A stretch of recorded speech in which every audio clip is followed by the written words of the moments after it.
मक्का बिहार राज्य की धान और गेहूं के बाद सर्वाधिक महत्वपूर्ण फसल है और ये हर मौसम में लगाई जाती है। वर्तमान समय में खरीफ मौसम में भी इसकी खेती ज़बरदस्त रूप से की जा रही है।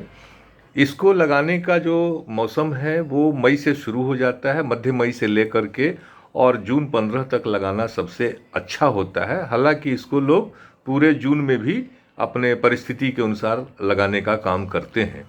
इसको लगाने के लिए हमें 1 एकड़ के लिए लगभग 8 किलोग्राम बीज की आवश्यकता होती है। ये दोनों तरह की किस्में होती हैं, संकर किस्में भी होती हैं, संकुल किस्में भी होती हैं, लेकिन ज़्यादातर सिंगल क्रॉस या के जो संकर किस्में हैं उनका ही प्रयोग ज़्यादा होता है।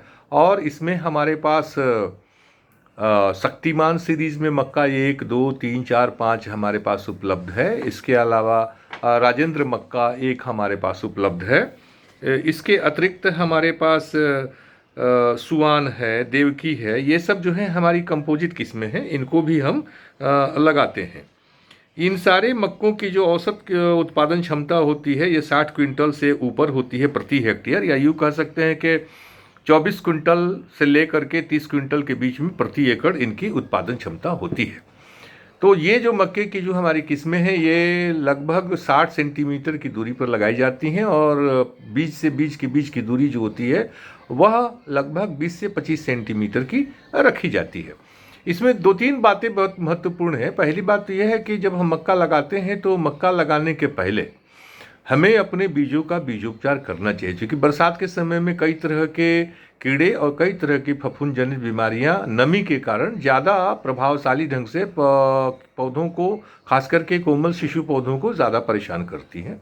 तो इसके लिए हम अपने बीजों के लिए बीजोपचार की व्यवस्था करते हैं और शुरुआती में दौर में हम अपने बीजों को कम से कम 2 ग्राम प्रति किलोग्राम के हिसाब से कार्बेंडाजिम और 8 मिलीलीटर क्लोरोपाइरीफॉस 20% का पानी में घोल बनाते हैं और इसी में हम अपने बीजों को फुला देते हैं। तो इस प्रकार हमारे बीजों का बीजोपचार हो जाता है और इसके बाद इसको हम बुआई करते हैं। सबसे अच्छी बात यह होती है कि अगर हम मक्के की बुआई बेड पर करें तो ये खरीफ के मौसम में सर्वाधिक बेहतर तरीका होता है, क्योंकि बेडों पर लगाने पर क्या होगा कि जल जमाव की समस्या से मक्के को कोई नुकसान नहीं होगा और हमारी फसल ज़्यादा अच्छी होगी और मजबूत होगी। इसमें एक बात और ध्यान देने की है, जब खेत की तैयारी हम करते हैं तो खेत की तैयारी में ही हम अपने लिए पौधों को भोजन की पूरी व्यवस्था कर देते हैं और इसके लिए हम अपने खेतों में प्रति हेक्टेयर 150 या एकड़ में हम कहें कि 60 किलोग्राम नाइट्रोजन की आवश्यकता होती है, यानी कि 130 से 132 किलोग्राम यूरिया की बात करें तो यूरिया की आवश्यकता होती है। और इसको हम 3 भागों में देते हैं। एक अभी देते हैं, दूसरा जब घुटने की ऊंचाई के पौधे हो जाते हैं, तीसरा जब धनबाल की अवस्था आती है। तो औसतन हम कह सकते हैं कि हम लोग शुरुआती दौर में लगभग 45 किलोग्राम जो एक बोरी आती है उसको हम एक बार में 1 एकड़ खेत में मक्के के हम इसको डाल देते हैं।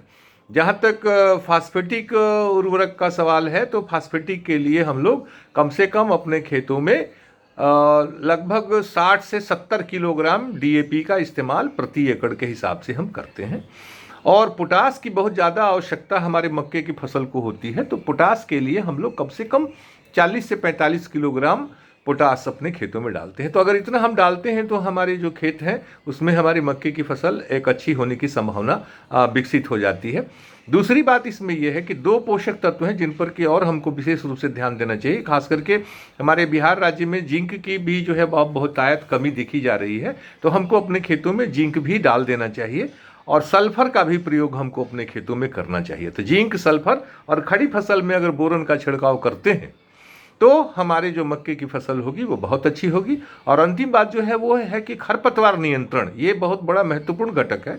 तो खरपतवार के नियंत्रण के लिए हमें एट्राजीन 800 ग्राम से लेकर के 1 किलोग्राम मक्का बोने के 1 से 2 दिनों के अंदर में अपने खेतों में डाल देना चाहिए। अगर हम ऐसा करते हैं तो हम एक मक्के की अच्छी फसल लेने में सफल हो जाएंगे और हमें उम्मीद है कि एक लाभकारी स्थिति में हमारे किसान भाई इस जानकारी से निश्चित रूप से मक्का लेने में सफल होंगे।